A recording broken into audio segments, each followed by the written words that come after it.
What did you think of George Zimmerman? I think George Zimmerman is a man whose heart was in the right place, but just got displaced by the vandalism in the neighborhoods and wanting to catch these people so badly that he went above and beyond what he really should have done. But I think his heart was in the right place. It just went terribly wrong. Do you think he's guilty of something? I think he's guilty of not using good judgment. When he was in the car and he called 911, he shouldn't have gotten out of that car. But the 911 operator also, when he was talking to him, kind of egged him on. I don't know if it's their policy to tell them what to do, not to get out of the car, to stay in their car. But I think he should have said, stay in your car, not, can you see where he's gone? Do you feel George Zimmerman should have been carrying a gun? I think he has every right to carry a gun. I think it's everybody's right to carry a gun, as long as they use it the way it's supposed to be used and be responsible in using it.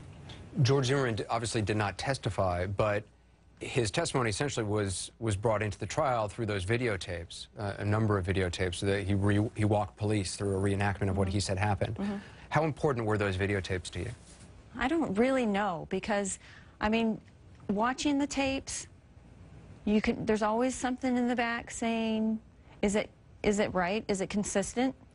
But with all the evidence of the phone calls and all the witnesses that he saw, I think George was pretty consistent in told the truth, basically. I'm sure there were some fabrications, enhancements, but I think pretty much it happened the way George said it happened. When George Zimmerman said that Trayvon Martin reached for his gun, though there was no DNA evidence, and the defense said, well, had testimony in, well, it could have got washed off in the rain or the like, do you believe that Trayvon Martin reached for George Zimmerman's gun?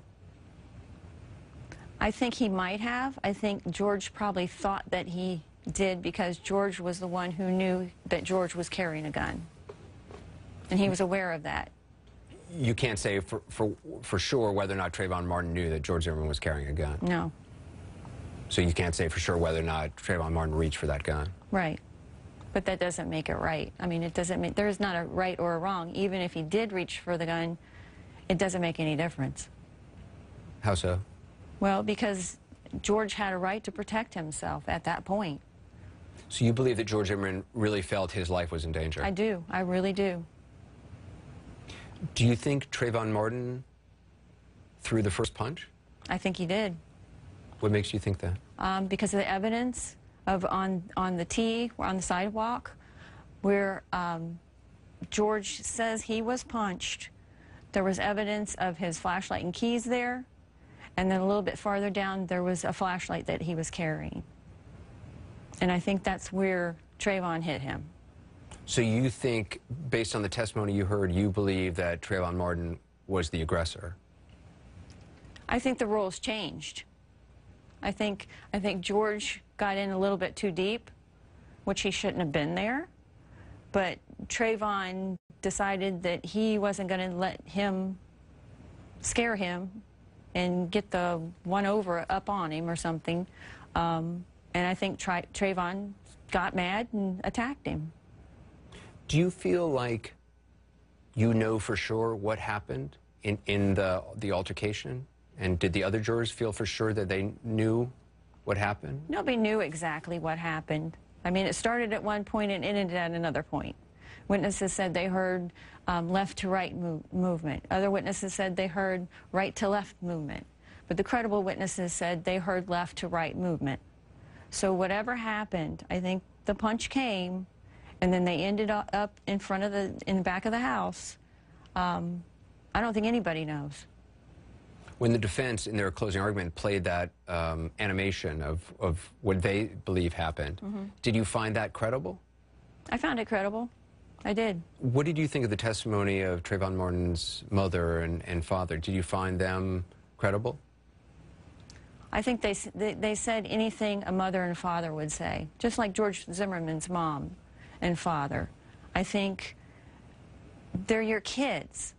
You want to believe that they're innocent and that was their voice, because hearing that voice would make it credible, but that they were the victim, not the aggressor. So in a way, both sets of parents kind of canceled each other out in your mind? They did, definitely. Because if I was a mother, I would want to believe so hard that it was not my son that did that or was responsible for any of that, that I would convince myself probably that it was his voice.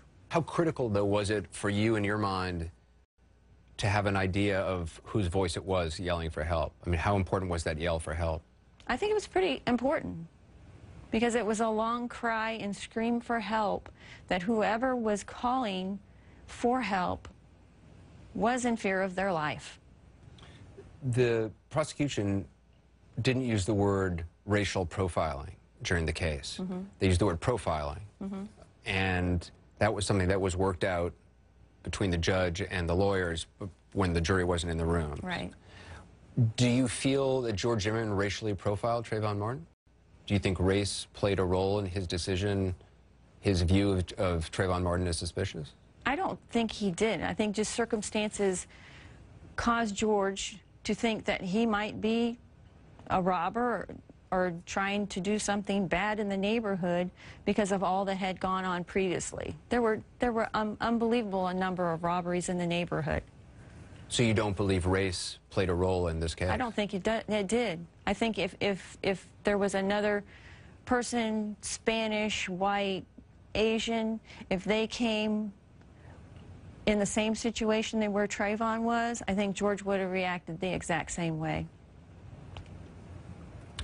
Why do you think George Zimmerman found Trayvon Martin suspicious then? Because he was cutting through the back. It was raining. He said he was looking in houses as he was walking down the road, kind of just not having a purpose to where he was going. He was stopping and starting. But I mean, that's George's rendition of it. But I think the situation where Trayvon got into, him being late at night, dark at night, raining, and anybody would think anybody walking down the road, stopping and turning and looking, if that's exactly what happened, is suspicious. And George had said that he didn't recognize who he was. Well, was that a common belief on the jury that race did not play a role in this? I think all of us thought race did not play a role. So nobody felt race played a role? I don't think so. None of the jurors? I can't speak for them. I'm not that their wasn't voice. part of the discussion in the jury room? No, we never had that discussion.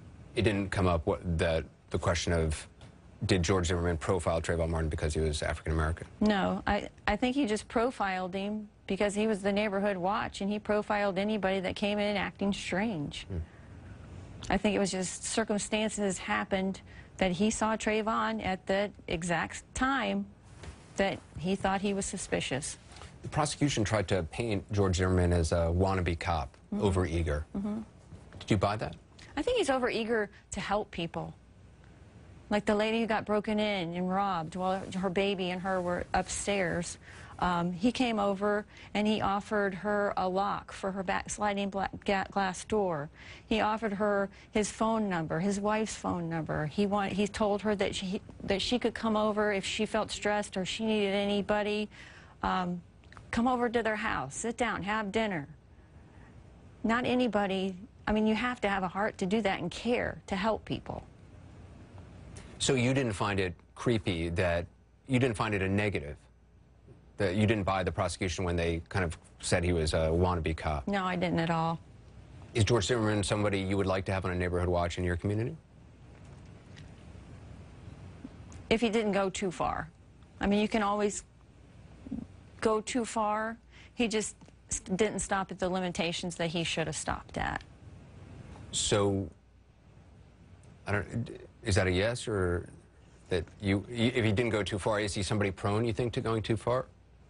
I mean, is he somebody you would feel comfortable? Frustrated. I think he was frustrated with the whole situation in the neighborhood, with the break-ins and the robberies, and they actually arrested somebody not that long ago. I mean, I would feel comfortable having George, but I think he's learned a good lesson. So you would feel comfortable having him now because you think he's learned a lesson from all of this? Exactly. I think he just didn't know when to stop. He was frustrated, and things just got out of hand. People have now remarked subsequently that he gets his gun back, and there are some people who have said the idea that he can have a gun worries them. Does that worry you? That doesn't worry me. I think he'd be more responsible than anybody else on this planet right now.